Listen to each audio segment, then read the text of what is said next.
What's up my video and welcome to my guys. Kasama nyo po ngayon si Jasler. And para sa aking performance task sa asignaturang Pilipino ay gumawa ako ng tula na alay para sa pinakamahalagang tao sa buhay ko, ang aking pamilya. Ang pamagat po nito ay ang aming kanlungan, kaya sana makinig kayo at simulan na natin. Ang aming kanlungan. Sa totoo lang, magulo naman talaga ang mundo.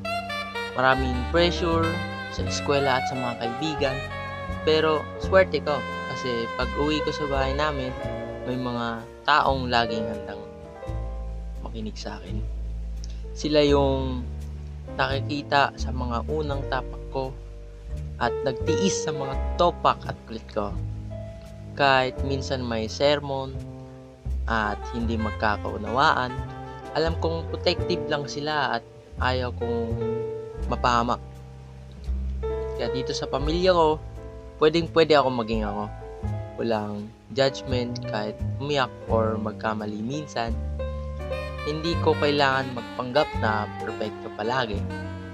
Kasi tanggap nila ako kahit anong pang mangyari.